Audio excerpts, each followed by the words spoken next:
इस बार मुस्लिम भाइयों ने ऐतिहासिक कदम उठाया है, कुछ बताएं इसके बारे में। नहीं, देखिए, मीरा भाईंदर में 16 साल से मैं लोक प्रतिनिधि हूँ। पहली बार किसी हमारे मुसलमान भाइयों ने ऐसा निर्णय ले लिया है कि गौ माता को राज्य माता का दर्जा दिया गया। केंद्र का नियम है, राज्य का नियम है कि गौ हत्या नहीं होनी चाहिए, नहीं महाराष्ट्र में, ना ही देश के किसी कोने में।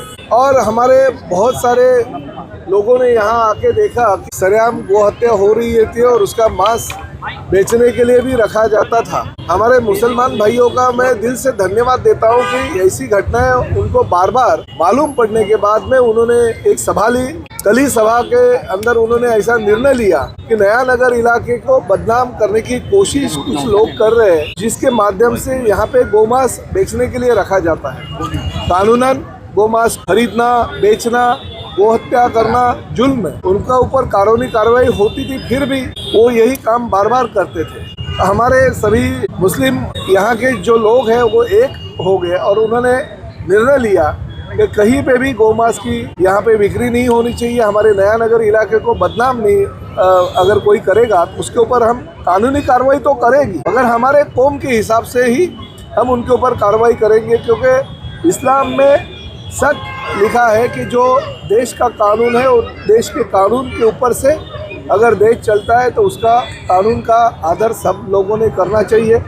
और महाराष्ट्र में तो आपको पता है, हमारे एकनाथ शिंदे जी मुख्यमंत्री थे, उसी दौरान उन्होंने एक अच्छा कार्यक्रम जो मीरा भाईंदर में ही मेरे कॉन्स्टिट्यूंसी में हुआ था, वहाँ पे गौ माता को राज्य माता का दर्जा दिया। और इस तरह से अगर मीरा भाईंदर में कुछ लोग गलतियां अगर करेंगे और वही कम्युनिटी के लोग अगर वो गलतियां होने नहीं देंगे तो मीरा भाईंदर शहर में शांति और अमन जो आम जनता चाहती है वो कायम रहे। इस राज्य का परिवहन मंत्री होने के नाते और खासकर मीरा भाईंदर का विधायक होने के नाते मेरा कर्तव्य बनता था। मैंने वो वीडियो देखा और वीडियो देखने के बाद मुझे तुरंत यह एहसास हो गया कि नहीं, वो लोग हकदार बनते हैं कि उनका सम्मान होना चाहिए। मैं खुद उनको फ़ोन करके बोला कि मैं आपके इलाके में आके आपका सम्मान करूंगा और एक गाय की प्रतिकृति मैंने उनको दी है कि गाय का सम्मान हम लोग अगर करते हैं तो आप लोग भी उसी तरह से उनका सम्मान करें।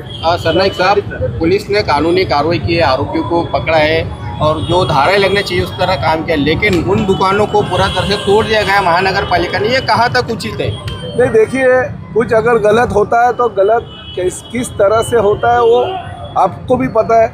अगर कुछ 2-4 लोग अगर गलतियां करेंगे और पूरे कौम को या पूरे कम्युनिटी या पूरे मुस्लिम समाज को अगर दोषी पाया जाए तो वो भी गलत है। महानगर पालिका, राज्य शासन और पुलिस उनकी कार्रवाई जो है अभी तक कर रही है, भविष्य में भी करेंगे। मगर मैं यहाँ पे खासकर उन युवाओं का गौरव करने आया हूँ, वो युवाओं का सम्मान करने आया हूँ कि इन्होंने अपने कौम के बीच में अगर कोई गलत करता है तो उसके गलतियों का एहसास उसको दिलाने के लिए आगे आए। ये बहुत कम जगह होता है, नहीं तो कोई ऐसे आते नहीं। ये बहुत बड़ी बात है मेरे लिए और मैंने उनका सम्मान किया। मुझे डर किसी की बात का नहीं है। कोई बोलेंगे अरे प्रताप सरनाइक शिवसेना पार्टी का होने के बावजूद भी उधर गया, ऐसा किया वैसा किया। राजनीति की जगह पे, मगर भावना जो है वो मेरी एकदम साफ है। इस शहर में लोगों को शांति और अमन चाहिए और इन लोगों ने बहुत ही बढ़िया काम किया। मैं उनका सम्मान करता हूँ क्योंकि हमारे गौ माता को उन्होंने राज्य माता का दर्जा जिसे दिया गया है, उसके अगर कत्ल कोई करेगा तो उन्होंने जो हम लोग काम करना चाहते हैं वही काम ये लोग कर रहे हैं।